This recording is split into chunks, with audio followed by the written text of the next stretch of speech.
Ok, chicos, continuando con la discusión que tenemos sobre la termoquímica y en particular con la entalpía de las reacciones, es interesante mencionar que existen, o sea, estas mediciones de la entalpía de las sustancias se han hecho por una cierta cantidad de tiempo que han permitido crear tablas con diferentes datos de entalpía de muchas sustancias, ¿sí? Esos datos, por lo general, se realizan en estas condiciones, que se conocen como condiciones estándar. Entonces, las condiciones estándar para las mediciones de entalpía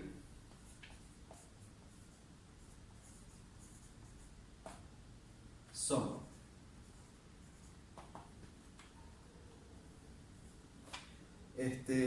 una atmósfera de presión, ¿sí? Es decir, la presión con la cual los químicos trabajamos normalmente es una atmósfera.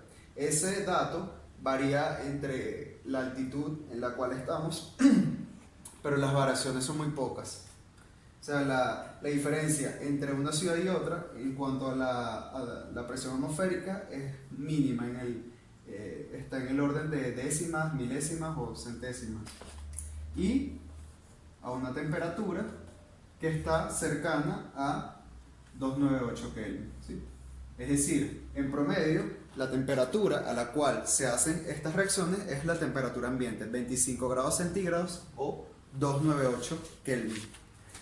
Ahora bien, consideremos la siguiente reacción general.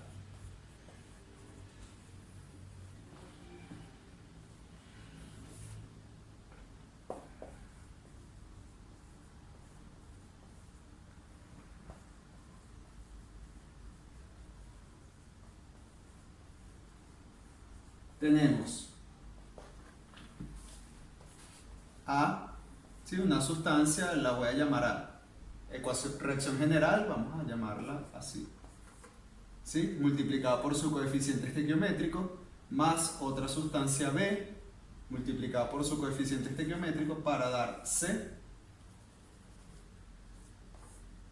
más D, ¿sí? Donde las letras mayúsculas serían las sustancias implicadas en la reacción y las letras minúsculas serían los coeficientes estequiométricos. Y nos interesa calcular el delta H de esta reacción, ¿sí? El delta H estándar, suponiendo que no lo conocemos. Entonces, para eso utilizamos la ecuación que ya habíamos visto anteriormente, la cual sería delta H de productos, en este caso sería C, ¿sí? El coeficiente estequiométrico de la primera sustancia, multiplicado por el delta H de C, más D, multiplicado por el delta H de la sustancia D, ¿sí? Acá no puedo escribir, pero bueno, menos, abrimos paréntesis o corchete, A delta H de la sustancia A grande más B delta H de D. ¿Sí? Entonces, des en cuenta, sería delta H de productos, que es este término que está acá arriba, menos, ¿sí?, el delta H de los reactivos, teniendo en cuenta el coeficiente estequiométrico de cada sustancia. Ahora bien, veamos un ejemplo específico en el cual tenemos carbono en estado de grafito, ¿sí? Esta es la sustancia que normalmente contienen los lápices para escribir, ¿sí? Es un carbón en estado grafito. Más oxígeno gaseoso para formar CO2 gaseoso también. Y nos interesa o nos piden calcular el delta H de esta reacción, ¿sí? Como ustedes ya saben bien, esto es reacción de combustión nuevamente. A pesar de que esto no es una materia orgánica, tenemos carbón más oxígeno, que ocurre una combustión y se genera CO2 más una cantidad de energía.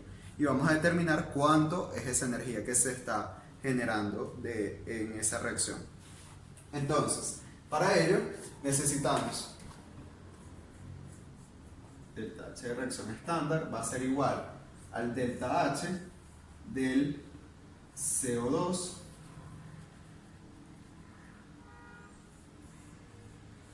menos, ¿sí?, el delta H de los reactivos, que sería delta H del carbono, ¿sí?, tiene que estar en paréntesis o en corchete, más el delta H del oxígeno gaseoso.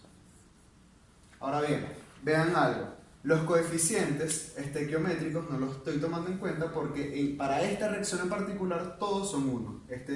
Acá hay un 1 imaginario, acá hay un 1 imaginario y acá hay un 1 imaginario. Así que sería el delta H solito, sin el coeficiente.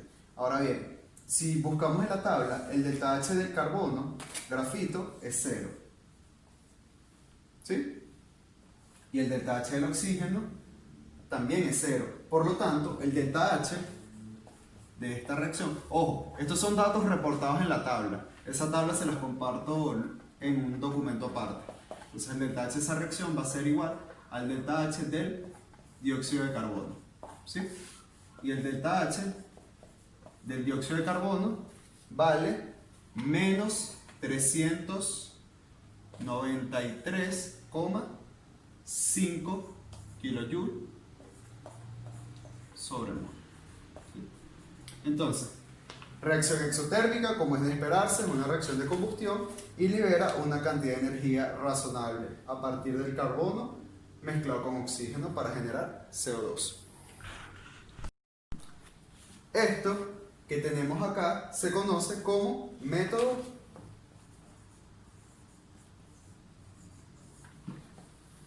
directo